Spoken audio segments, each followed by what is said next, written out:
Hello, I'd like to introduce Joe Rogan. Hey, Joe, why did you join Harvest Cloud Cafe? Well, first of all, Fred is a four-star accomplished chef.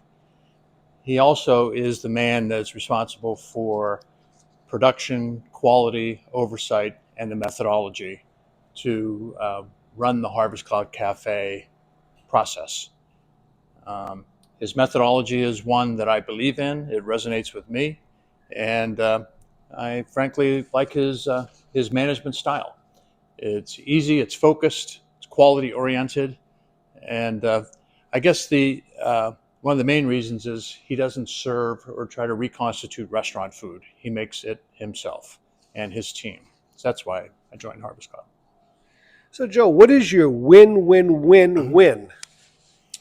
Well, looking at the proverbial four legs of the dining room table, there's trust, there is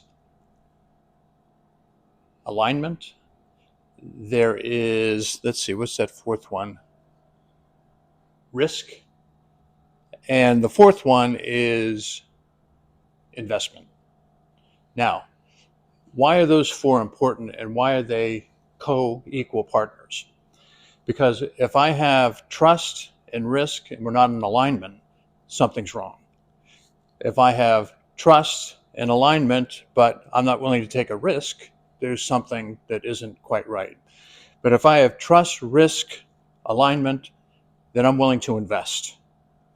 That's my win. And I think not only from a company perspective, but also from a client perspective, you want to be sure that you have trust, alignment, and those characteristics when you have a vendor. And that's one of the things that I think Fred brings to the corporate world as a new breed of provider for food services, where they're looking for those four characteristics. And then the rest is delivery. And that delivery all comes from part of the trust and the alignment. So, Joe, tell us about your long career in hospitality. It was long. Um, 20 years in hotels, Marriott, Hilton, lived in numerous different cities. I've been in Boston for over 30 years now. It's my home. Um, I opened up hotels. I opened up the Seaport Hotel in the Seaport District back in the day when they were just land bank parking lots.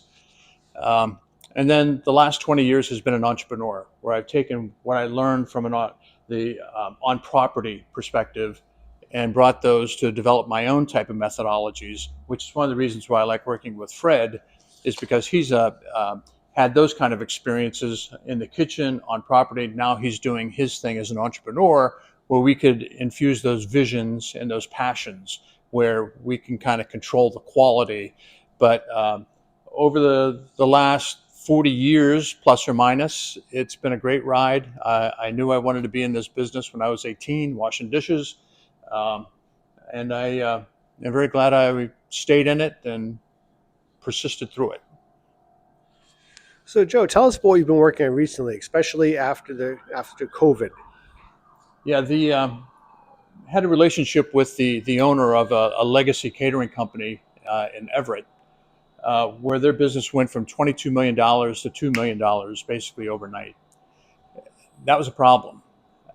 He needed somebody to go out, get back into the marketplace, reestablish relationships and contacts, to be that person that let the clients know. It's not that we did anything wrong, but they were hollowed out because of COVID.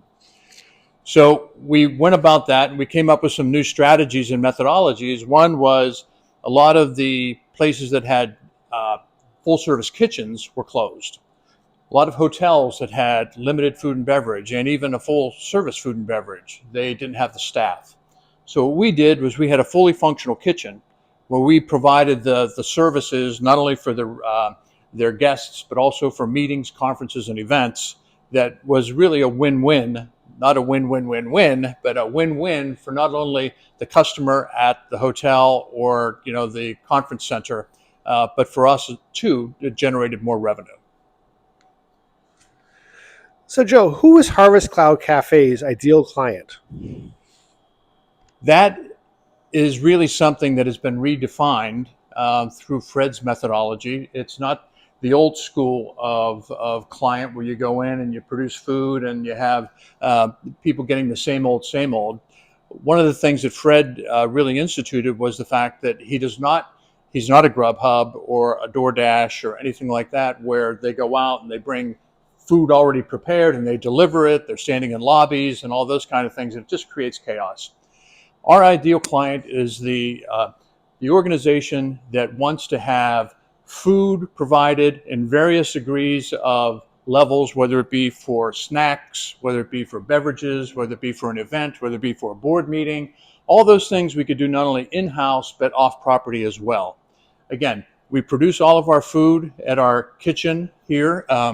We don't have any overhead, and where we don't have a large kitchen overhead space or staff. So our costs are generally lower, but cost isn't the only thing. It's really understanding the experience that you want to create. It's creating the food that your employees want to have. It's not, burgers and fries and pizza. There's many, many different areas of the dining experience that goes way beyond cost. We understand that, and that's one of the things that is going to propel us to success as we get off the ground and just start delivering these kinds of services to companies who desperately need it. Pool tables, dartboards, all those kind of things are no longer the thing that's going to get people to come back. It's really how, when they do come back for 2 or 3 days of the week, it's how we make it special for them to have a meal that's good and it's nutritious and it fits their demographic needs. So there's a lot of different assessments that we do with each client. It's not a cookie cutter mentality, but it is one that we take the time to understand that, because we're not making everything for everybody. We have a very specific niche, and that's where we focus on. Well, Joe, thank you so much for your time today. Appreciate it. Thanks, Fred.